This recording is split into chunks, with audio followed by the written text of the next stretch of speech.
complicated. It's a very simple but also very complicated thing. So we're going to cover certain things in the session. We're not going to cover everything in the session. So we do have recordings, and we can send you recordings of previous sessions that we have done some of the stuff. We will have future sessions on more details, and we only have an hour. So what we're going to try and do is share the most amount of value in that hour, and we may dive into certain topics and we may ignore certain topics depending on how the conversation goes. Does that make sense? It's very much an interactive session. Okay. If you feel shy, you're welcome to type out in the messages on the right hand side. Otherwise, just unpause and just go question. And after each section, I'm also going to stop and say any questions. Right. Okay, let's do it. Let's do it. Okay, I'm going to share my screen. Okay. I'm going to jump around between the deck and a real Data Studio instance. So if you get a little bit seasick, apologies. That's the best way to make it interactive. So just quickly, just the introduction for those that don't know me. I've been in the space for about 15 years, Google Analytics certified. I was the founder of an agency called ClickMaven, which became Jellyfish, and now NightJarr. We work with Strauss, some of the people on the call, and Virgin Active, and Devil Speak, and Curo, and a number of other really nice companies. Before we start, we do monthly workshops. So there is a workshop in a month's time presented by Sheldon from FNB. He's head of their analytics on way more advanced stuff. So if this session is too basic for you, so this is an intermediate level session. If this is too basic, jump on that one. It's going to be very technical in terms of segmenting users and events and things. So Letty will post the link to register to that workshop on the right hand side. Okay, cool. So in terms of the agenda, while I was building the deck, I wanted to talk. The first thing I want to talk about is how Google Data Studio works and how it connects, and then I'm going to talk about how it connects to Google Analytics and Google Ads, and then how to present the data. And then we're gonna build a dashboard in real time. And then we're going to talk about best practices in terms of rolling it out and the best formats. What I have done is, and then we're going to have a Q&A session. What I have done is the Facebook and LinkedIn stuff is exceptionally technical. So I've left that at the bottom. So if we do have time left, I'll go into adding Facebook or LinkedIn data into the dashboard. But I think while building the deck, I realized that most people, we're probably going to concentrate here, and if we have time left, we'll go there. Okay. If you desperately want to cover that, just write a note in the text box as well. Okay. So I wanted to start off with a great comic. So in terms of data, so this dude is like, what does the data tell us to do? We only have bad data on this, and then does the bad data suggest we should do what we wanted to do anyway? And then the answer is well, yes. And that's good data. So this is a great comic for me, where we sometimes see what we want to see and not what is the truth. So this session and what we stand for is to present the data even if you don't like the data, because there's truth in the data. So quickly, so Data Studio. So how does it work? The first thing that's very important about Data Studio is it's free. And the reason why it's free is Google makes its money from Google Ads and the banners that you place through Google Ads and YouTube. And Google wants you to be able to show the ROI that you get from these ads. And so what they did was they built this tool called Data Studio to present the data easily and frictionless, so that you can justify the spend on Google. So it's free, but it's basically being subsidized by the campaigns that you're running in Google Ads.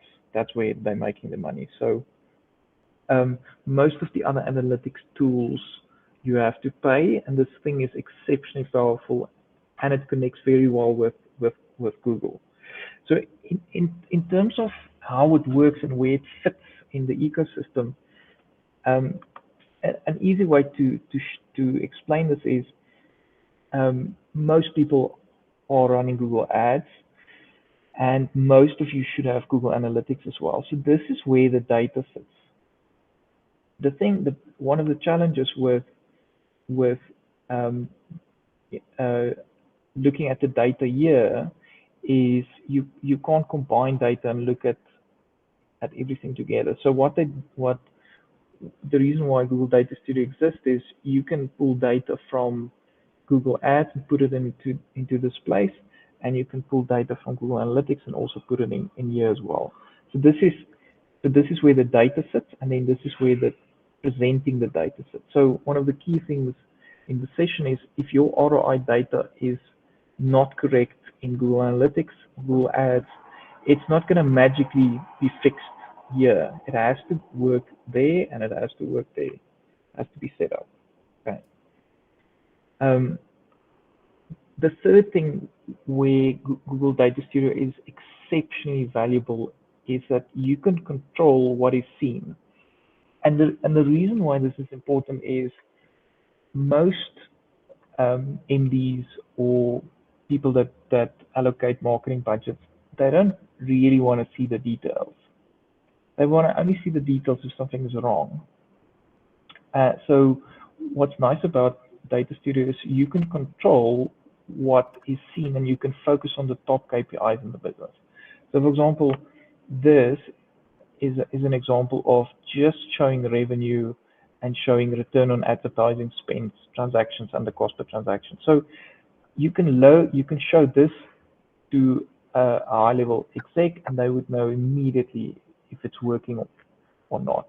So you don't have to go through the pages and pages and pages of data that sits inside these two platforms. So you can, so for example, in Bina's instance is they are auctioneers. So what do they want to see? They want to see valuations, and they want to see bids on lots. Soft tech, for example, you probably want to see the leads that you're getting from the website. All the other data is nice, but it's not the most important one. So you can decide where you want to show the data. Any questions? I'm going to stop sharing now. All makes sense so far. All makes sense. Okay. Yeah, all good.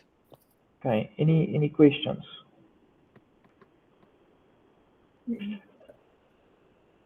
Nope.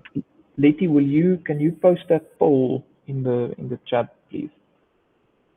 Okay, so what we're going to do now is we're going to post a poll for everybody. So just click on that and complete it. So the reason why we're doing the poll is at the moment there's two versions of Google Analytics available. There is what we call universal analytics that everybody's been using the last 5 or 8 years. And then there's a new analytics out called Google Analytics 4. So in terms of loading the ROI data from these two analytics, we just want to get a sense of which system are you using so that we can also customize the presentation to cater for the most people. Okay, so if you can close that, we'll share it once everybody has submitted. Cool, let's go back to the deck. Ferdy? Yeah. Well, isn't everybody supposed to be shifting to Analytics 4? Yes. Everybody should be shifting to Google Analytics 4, so they are stopping the support for a universal analytics next year. Next year. Yeah, like middle next year. One of the things that we are suspecting at the moment is we don't think Google Analytics 4 is ready yet for reporting and to use. It's very difficult to use, we found. So we're in this weird phase where I personally believe that I think they're going to extend the deadline of Universal Analytics another year. So we're in this weird space of like we want clients to go into GA4, but it's not in a state where it can be used for everything. It's quite difficult to use at this stage. Okay, thank you. But definitely like install Google Analytics 4 as soon as possible, but keep using both at the moment. Any other comments or questions around that topic? Okay, let me go back to the deck. Oh, damn it. Let's close the deck. Sorry, just give me a second.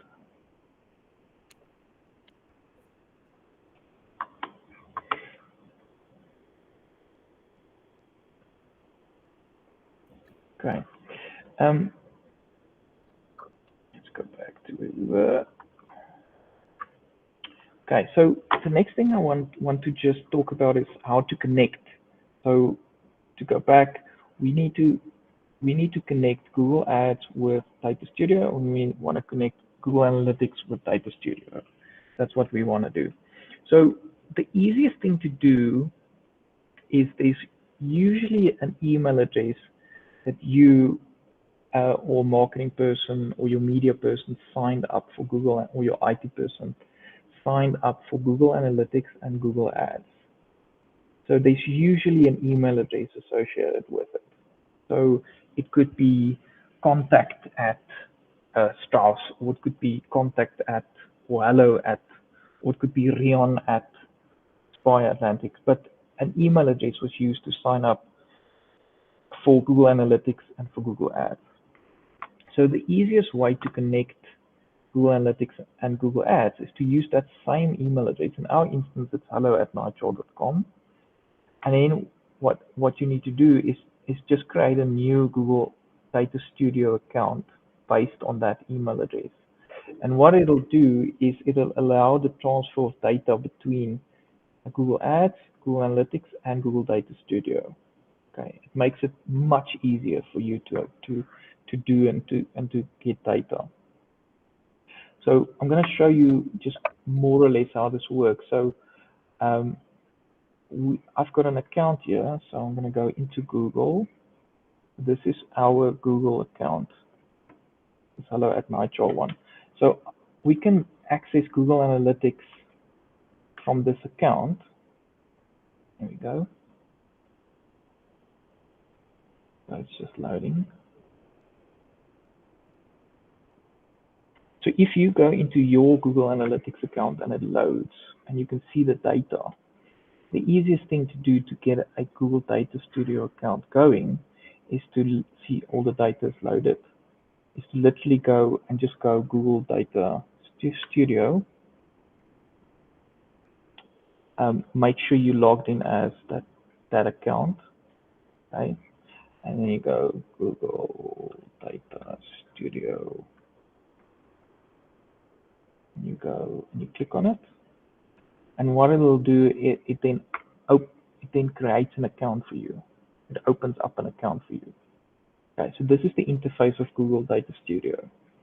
It's as I said before, it's free. So and this is where your dashboards basically live. This is where they are. So the best way to start somebody asked a question. Yeah, we've got a question from Reinhard. Yes, sorry, I'm sure I'm speaking for a few people here. Like, I don't think, in my case, I don't know who or what that email is, and yeah, how would we go up on setting up on my email? I don't know if it's info@aspire or whatever or Tyler or whatever the case might be. Yeah. But you mentioned it's a lot more difficult, but I guess it can be done. Yes. So there's two ways to go and see if you can find that email address. Is the one is your Google Ads account, an account that can get you into Google Ads. So most businesses have a Google Ads account. So log into your Google Ads account, and then from there you can do the same thing. If you don't have Google Ads, then find somebody that's got access to Google Analytics. So you just need one person with access, and then you can create this the Data Studio instance. Yeah, I think in our instance, I was granted access to our analytics and ads, so I can access that from my So then your email address would be the one to create Data Studio from.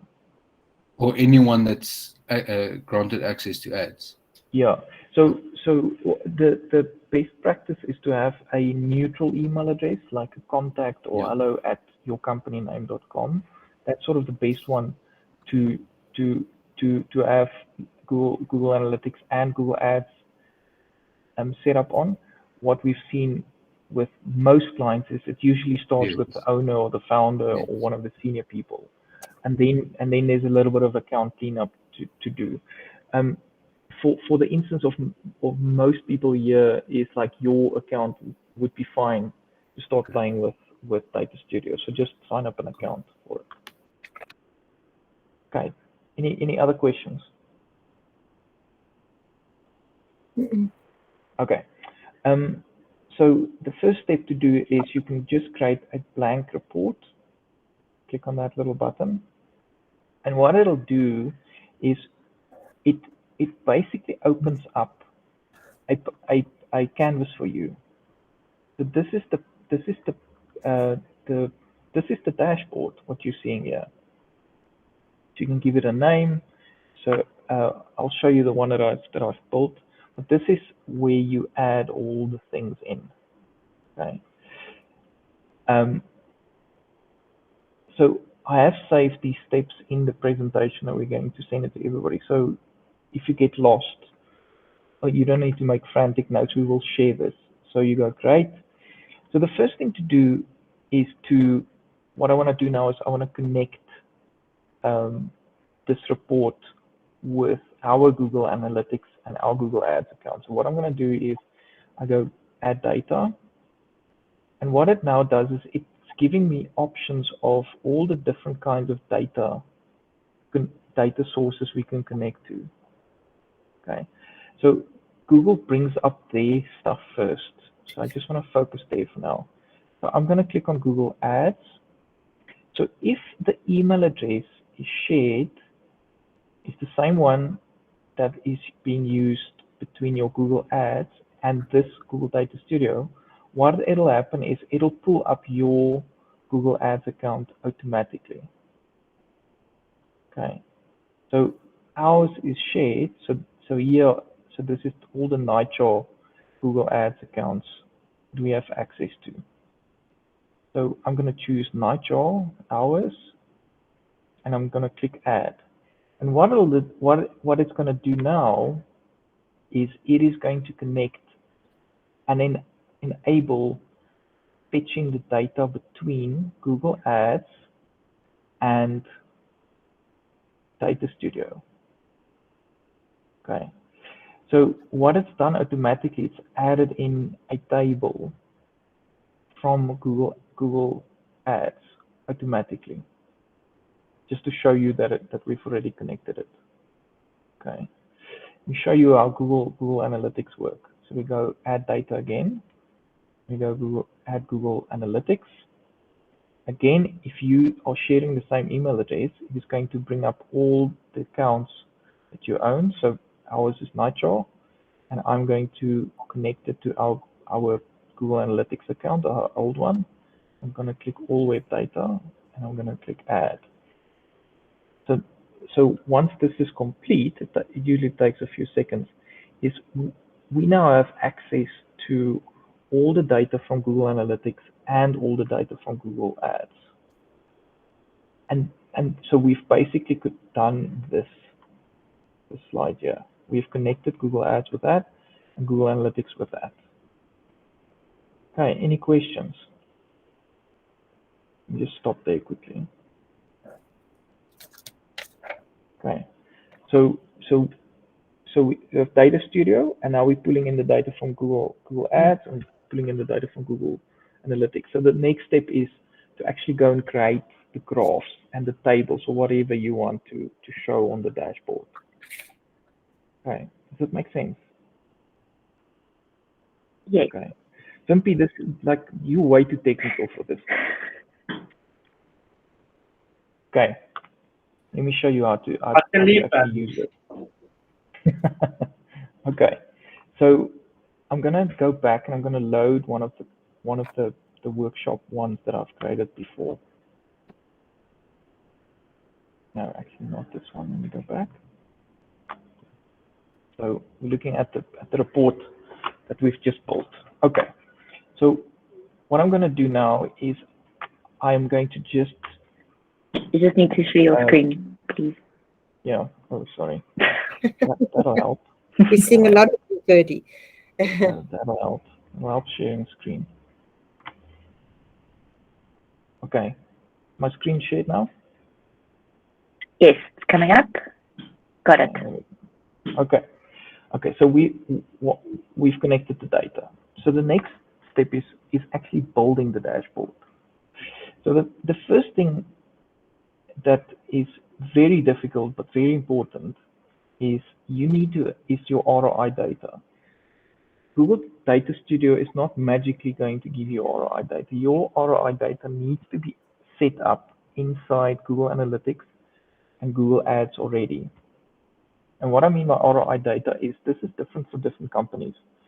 So I've given 3 examples here. So the one could be what we call a conversion in Google Ads. So anybody that's run Google Ads know that the term used is a conversion. So in Google Ads, this could be somebody that's placed a bid. This is somebody that's bought something. This is somebody that's completed a form. It could be anything around that. So that's the first. That's like a KPI that could be used. The second one that most people have is a full form submission. So for example, Solvtech, there's probably a form on your contact us page. If the form is submitted, Google Analytics will pick this up. If, for example, there's a call me back button on the website, that could be one of your KPIs. A third one that sometimes is in play as well is a resource download. So if you have a PDF on the website, like a product spec sheet, that is also a KPI that's worth measuring. So in terms of the different kinds of Google Analytics, in Universal Analytics, this sits under conversions, so under your goals. So the term inside Universal Analytics is your goals. And let me show you where this sits. Let me just load that quickly.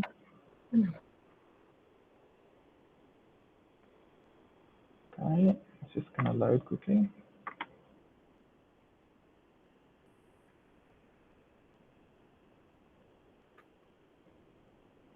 Okay, so this is the old analytics, which most people should be familiar with. So if you go to, you'll be able to see your conversions under conversions, under goals. That's where your goals usually sit. Have a look and see if that's showing up. So they usually sit below here. You can see we, for example, track event registrations. You'll probably have something else like a form submission, etc. So it's important to note that detail, the goal 3 completions. That's what we're looking for.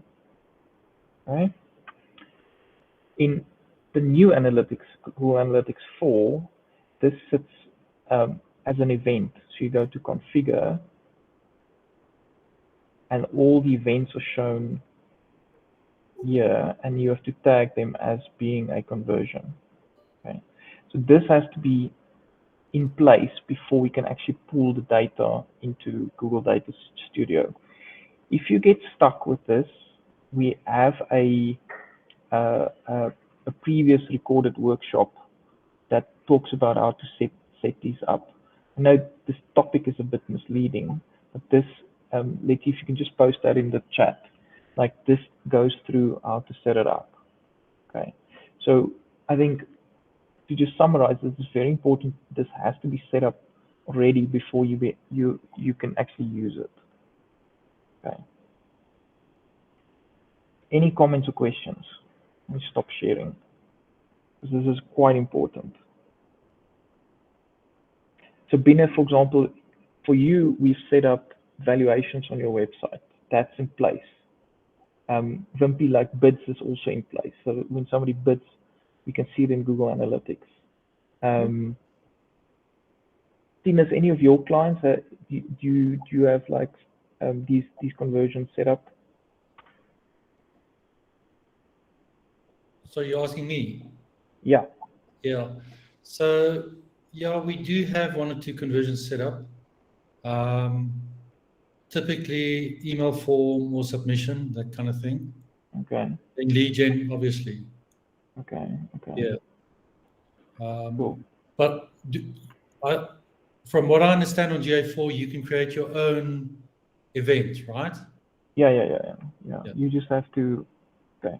So if you get stuck on this point, like just drop us an email in terms of how to set this up. This is very important. So I'm going to go into, even if you don't have this ROI data available, I'm still going to show you how to create a dashboard. So if that data is not available, it's fine. You can still create a dashboard. So that's what we're gonna do now.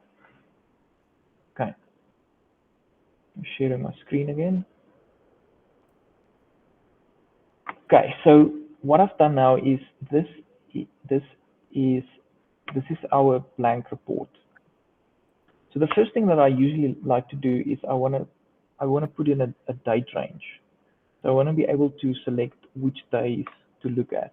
So I'm going to say I want to look at the data from last month, or let's say this month. So that's the first thing. So put in a date control. This is a date range control. This is very useful. Now what I can do is I can build out reports. So the way, let's start over. So what I'm going to do is I'm going to say I would like to add a table. I want to see which of our Google Ads campaigns are producing conversions. I'm going to add a table, and what it does is it brings up this setup column here. There's screenshots in the presentation that's going to talk about this. Sorry, So, Farid, can I ask a question here? Yeah. Sorry, so you've set a date range, right? Mm-hmm.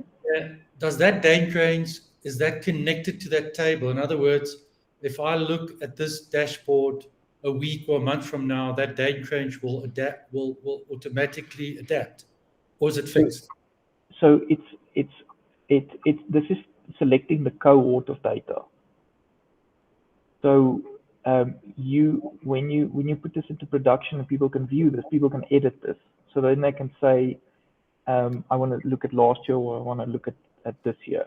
In other words, it's manual. It's not updated automatically from the You data. can actually you can set it to be dynamic. So you can say, please show me the last 7. You can either do fixed, or you can say every time the dashboard loads, show me the last 14 days. So what's then going to happen is it's going to move up 14 days every time you open it up. Okay, cool. You've answered. Thank you. Okay, cool. So so what I want to actually see here, this is the table. I'm going to go, what do I want to look at? I want to look at the campaigns. So I'm going to load and go into a search for campaign.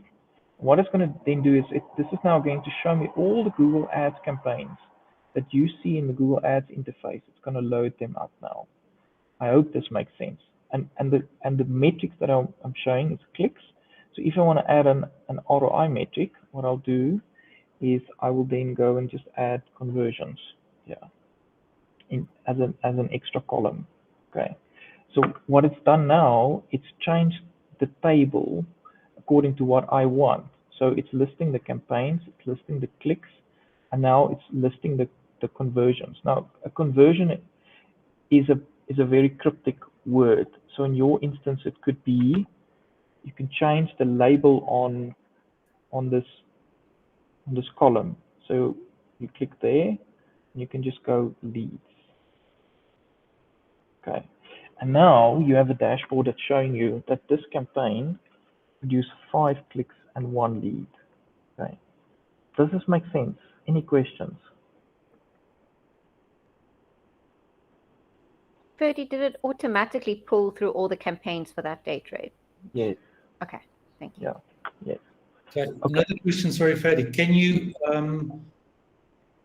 organize the data so that the top amount of leads are shown or the most amount of clicks? Is there something like that too? Yeah. Yeah. So you can set you can do make it ascending or descending based on the different columns as well. Yes. Yeah. You can also add. Let me give you another example. You can add more columns in here. So if you want to, for example, see impressions, the amount of impressions that you've seen, you can add that as well. So now you're seeing impressions. So people don't really know what impressions mean. So you can say times ads shown. This is the nice thing about Data Studio. You can use English words, not words that digital marketing people use. That's funny. Yeah, we are freaks. Okay.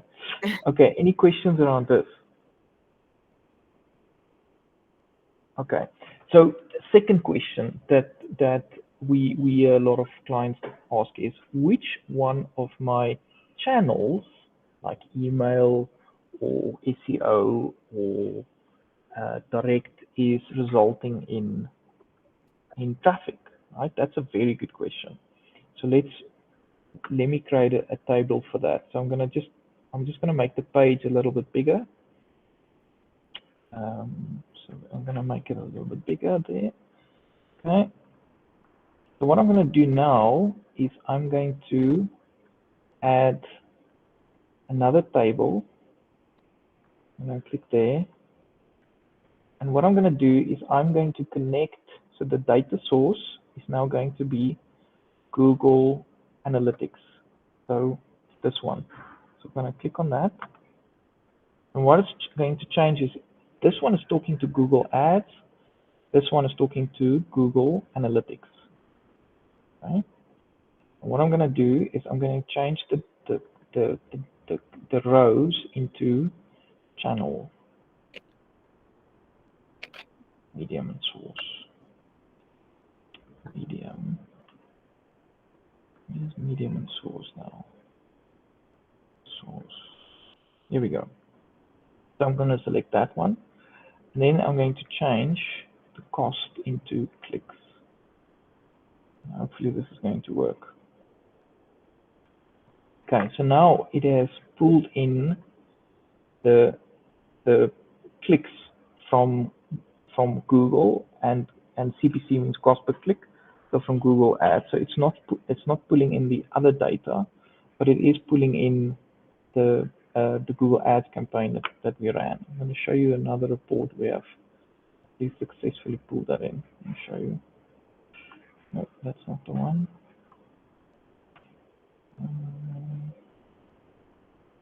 Where is that other one now?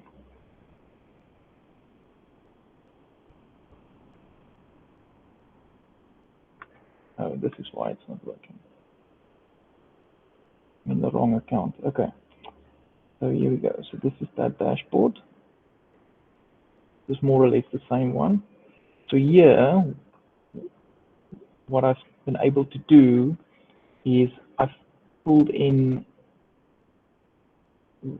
this source, the channel information. So what you can see here is Google Organic, which means SEO.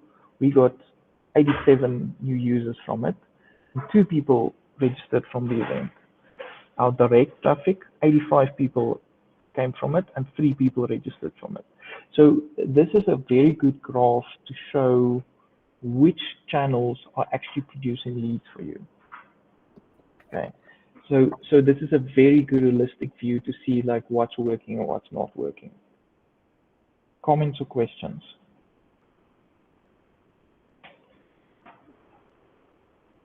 Let me stop sharing. Okay. Does that make sense? So this is the data's ugly. I'm not gonna lie to you at the moment. We haven't formatted it yet. But what I want to showcase is how quickly and easy it is to get the data into the columns and to change the technical words into normal English words, not words that myself and Tianis and Wimpy uses. Okay. So, and you can rename those things into whatever you want. You can call them B2B leads, you can call them PDF downloads, you can call them product downloads. And the reason why this is so powerful is you can move away from the cryptic technical words into words that the business actually use, and just show the KPIs that the top team wants to see. Any questions?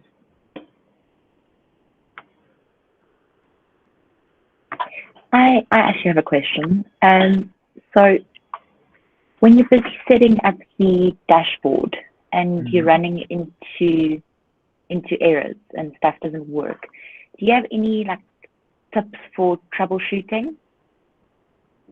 Like, what would be like the main things, the most common things that you could like look at to make it work?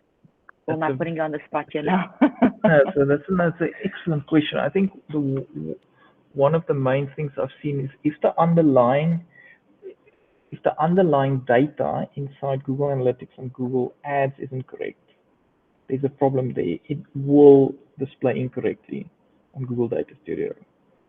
So the Google Data Studio doesn't really do anything with data. It can't fix anything. So all the data has to be set up correctly in Google Analytics and Google Ads. That's usually where things go wrong. The other place where things break a lot is if you stay inside the Google ecosystem, it's usually stable, it works. The moment you go and you add in Facebook and LinkedIn data, then you're starting to use third-party connectors and things, then it's like lots of stuff it can break. Okay, cool. Okay. And I'm also assuming like the one thing that I also picked up now is like if you're in the wrong account or using the wrong email. Yeah. Or, so if you're using the wrong account, so for example, I was using the wrong account with the wrong information. So my information is then going to be wrong. So it's very important to get set up from the same email address that you're using Google Ads or Google Analytics. It's very important. Cool. Thanks. Okay. Any questions? Nope. Okay, cool. Let's go back.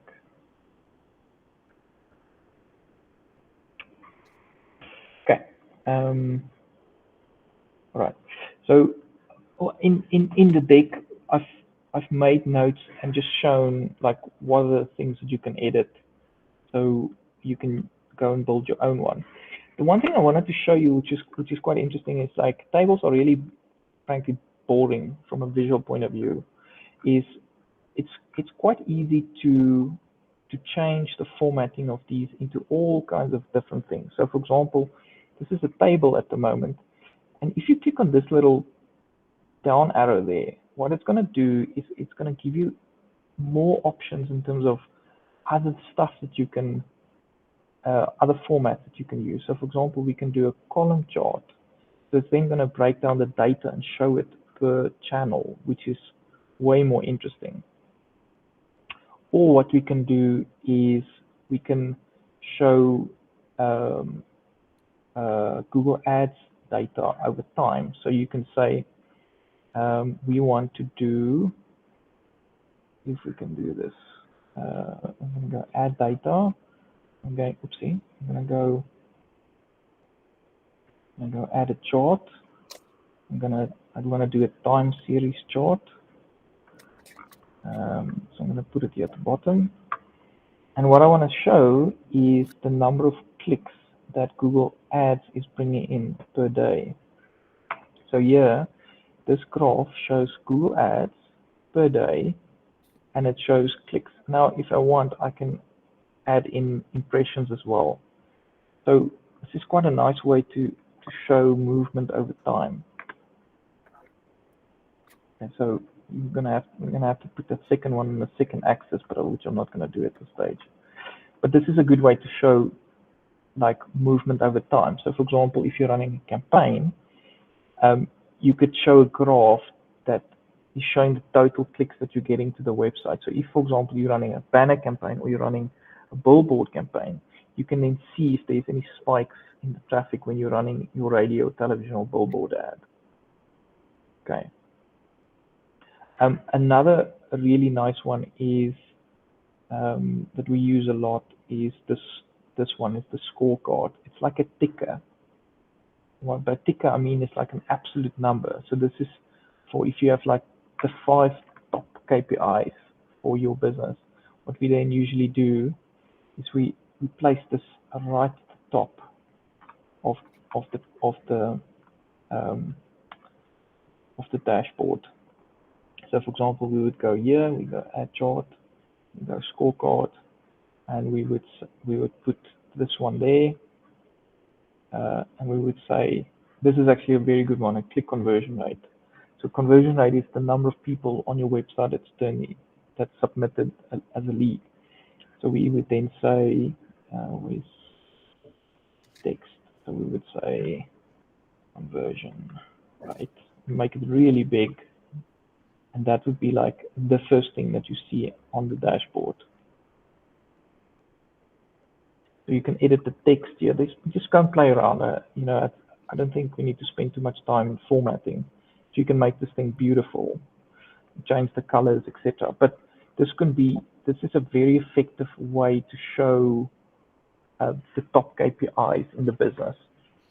Heidi, this is very useful. So if, let's say you have a conversion of 2.7 and the business knows that if it's lower than 2.5, it loses money.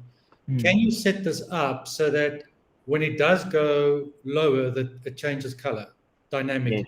Yes. Yeah. It's really useful.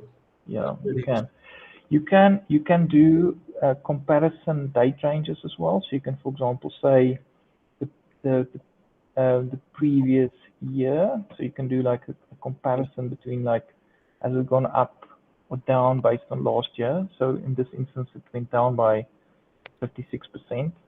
You can also do conditional formatting here. You can say below or above, yeah. Yeah. So you can go, and there's all kinds of conditional formatting that you can go. So here, if you say if it goes below a certain amount, make it red and like scream about it. So it's very useful because if you open up the dashboard, you can immediately know if something is going wrong, and be alerted. Okay. Does that help?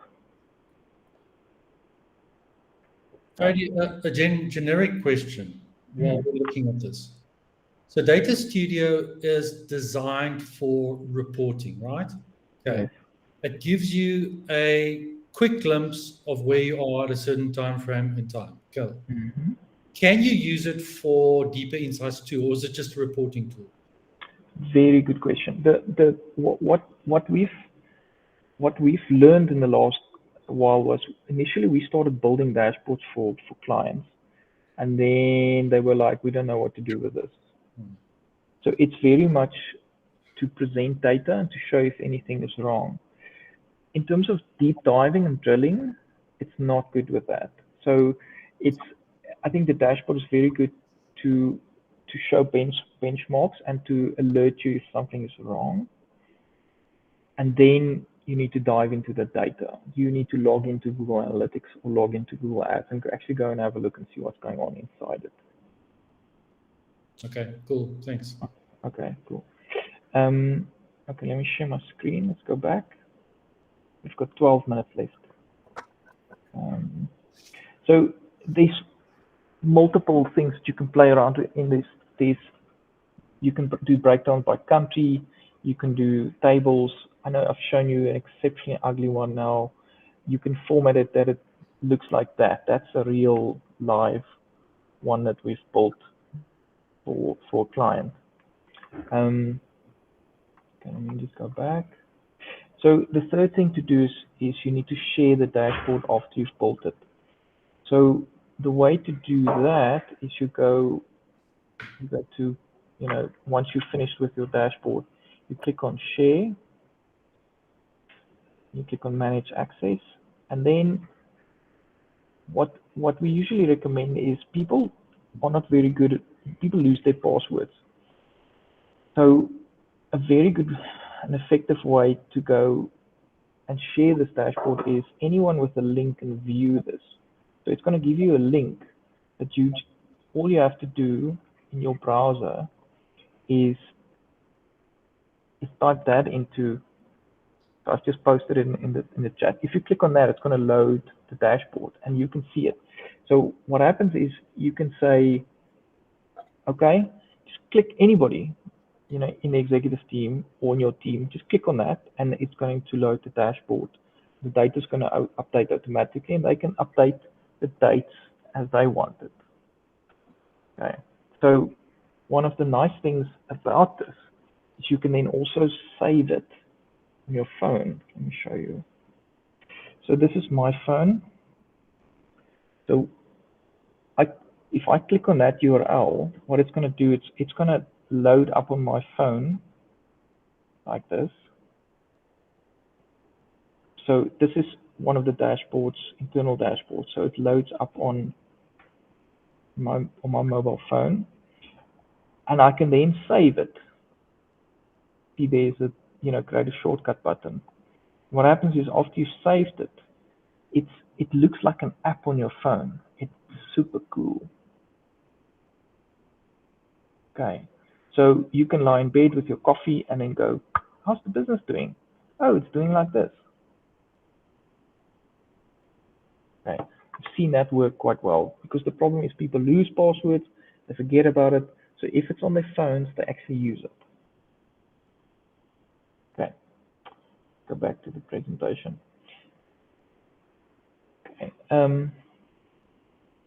in terms of, I just want to share 3 best practices. We need to wrap up, and if there's any questions. The 3 best practices. The number 1 thing is it's very powerful, but identify your 4 to 5 top KPIs in the business and just focus on those and put those right at the top.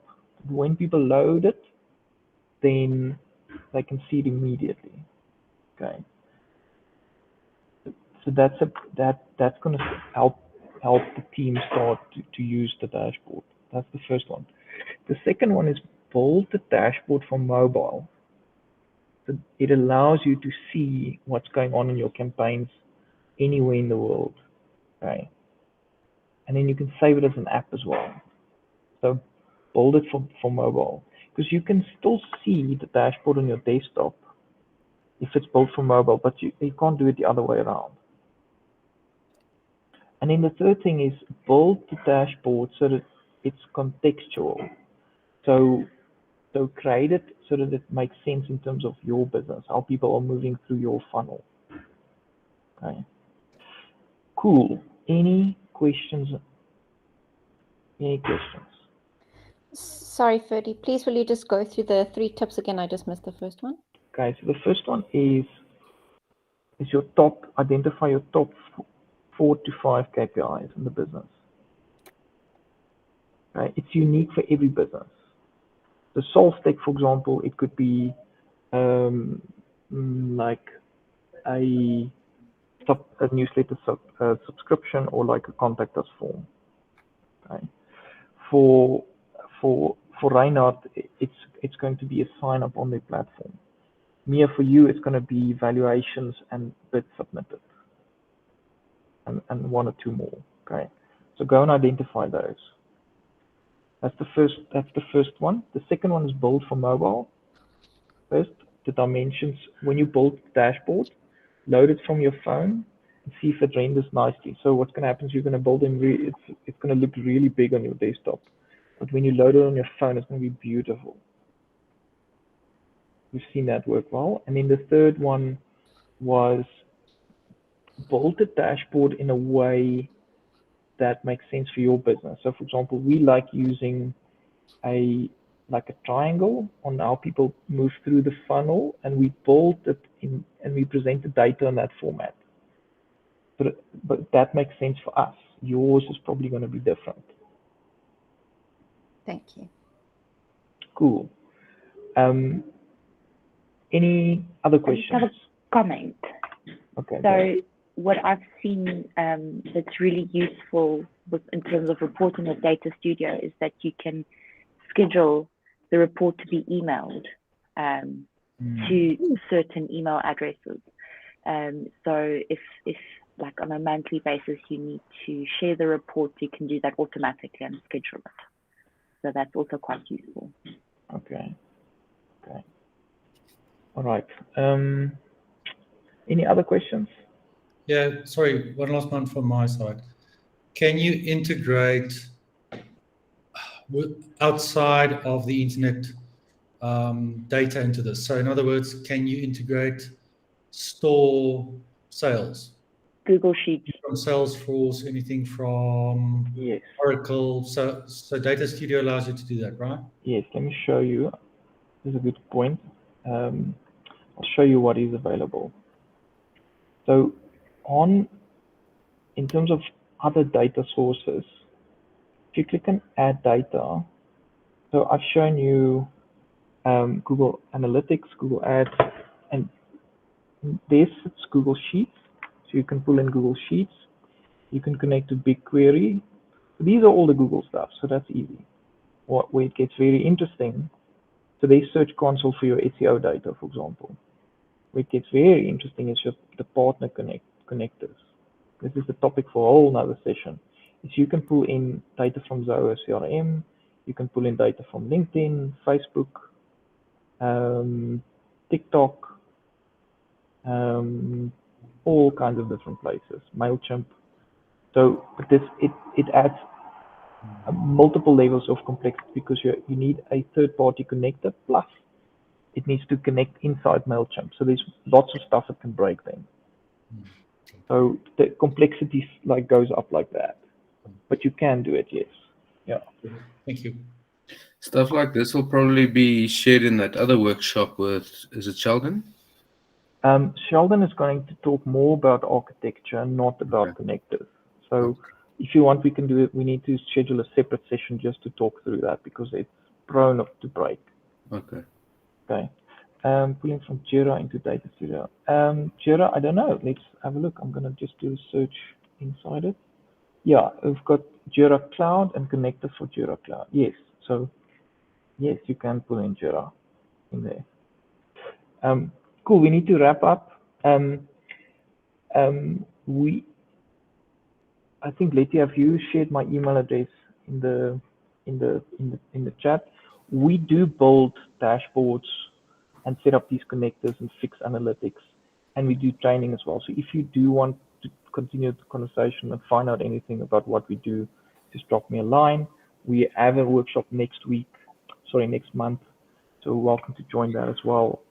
I hope you enjoyed the session and that you found it valuable. Cool. Thank you, Ferdy. Cool. Thanks, Ferdy. All right. Thanks, Ferdy. Cool. Awesome. Thanks, Ferdy. All right.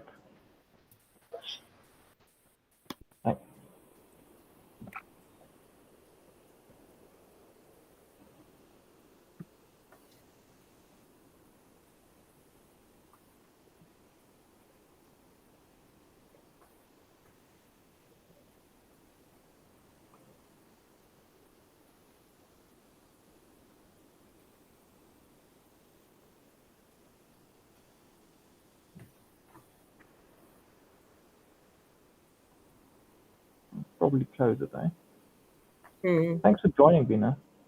Yeah. Did you find it useful? I was just putting a joke at the bottom to say I did find it useful, but it's very technical. It's important for me to understand these things, but I then got lost in the sort of mechanics of it all, and I don't need to I think my joke was hopefully someone at NightJarr can build one for me and help me download the app because I'm not going to be able to. It's just out of my band. Yeah. I think what these sessions make valuable for you is what's the business application. Yes, what is the business application and what is possible. The technical stuff is like this, like these other people can go and do the technical stuff. Yeah, and Wimpy is on the call, like he understands this deeply as well. So I think it is important to have a sensitivity of what's possible. So yeah, No, absolutely. I'm delighted. Please keep informing me of these workshops. Thank you, Ferdy. Thank you very much. Cool, See you next Wednesday. Lunch is confirmed. Okay, cool. All right. All right. Cheers. Cheers, Bye-bye. everybody. Bye. Thank you. Bye. Bye.